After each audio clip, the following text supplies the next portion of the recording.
सच्चिदानंद भगवान की जय। कल हमने इस बात की चर्चा की थी कि हम सब किसी खास लक्ष्य के लिए जी रहे हैं जिसका हमको पता नहीं है। उस लक्ष्य को निर्धारित करके उसके लिए काम करना है। अनजाने में हमारा सबका एक लक्ष्य तो है, लेकिन हमें उसके बारे में पता नहीं है। लक्ष्य क्या है? जो हर प्राणी की मांग है।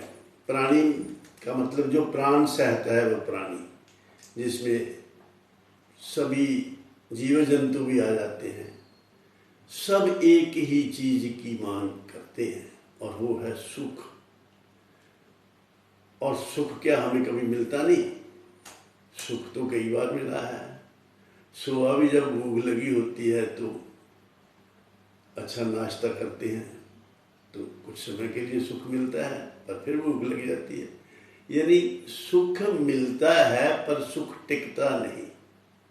जबकि प्राणी मात्र की मांग ये है कि सुख ऐसा आए कि कभी जाए ना, और दुख ऐसा जाए कि कभी लौट के आए ना। ऐसा हम सब चाहते हैं।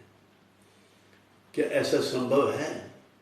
हाँ, ऐसा संभव है, लेकिन ऐसा संभव उन पदार्थों से नहीं है जिनसे हम इस वक्त सुख की तलाश करते हैं। हम अब सुख की तलाश करते हैं भोग पदार्थों से।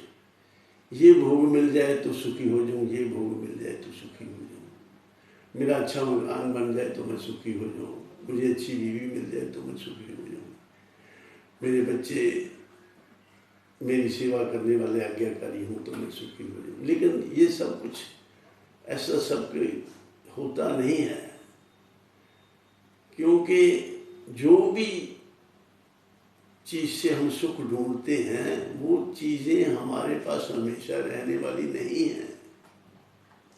हर चीज़ मिली हुई हर चीज़ को बिछड़ना है। मिलना बिछड़ने का संदेश है।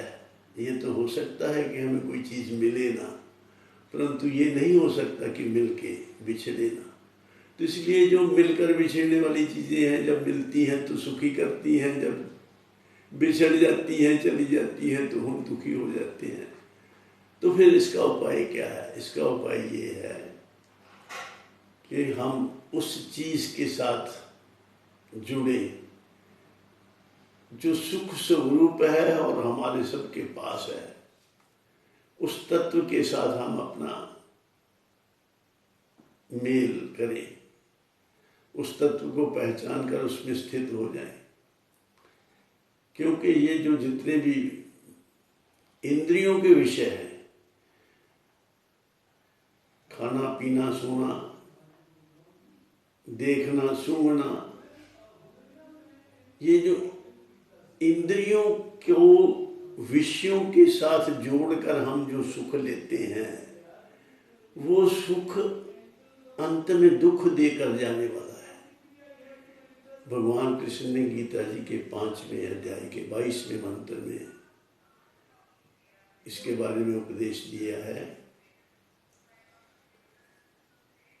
ये संस्पर्शजा भोगा दुख योन्य एवते आदि अंतवंतः कौन्तेय ना तेषु रमते बुधा। इंद्रियों के संयोग से मिलने वाले जो सुख दुख हैं ये अंत में दुख देने वाले ही हैं। इसलिए इनको दुख योनि एवते कहा है। ये दुख के बीज हैं, इसलिए इनमें बुद्ध पुरुष बुद्धिमान पुरुष इनमें रमते नहीं है। और ये आदि अंतवंत आदि अंतवंतः आदि और अंत वाले हैं।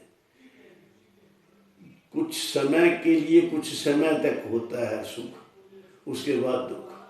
तो इन चीज़ों को इकट्ठा करके हम भोग पदार्थों से हम सुख ढूंढते, यही हमारी गलती है। रे मन सोच विचार जरा, विषयों में क्या सुख पावत है, क्षण भंगर ये विषया सुख है, ब्रह्मानंद क्यों नहीं ध्यावत है, धन धाम सदाम न साथ चले, जिनमें मन को भरमावत है, कहे सतगुरु जो दिन बीत गया वह लौट के फिर नहीं आवत है। सारी जिंदगी हम इन्हीं को इकट्ठा करते रहते हैं, अंत में इनको छोड़ना पड़ता है और छोड़ते वक्त दुखी होते हैं।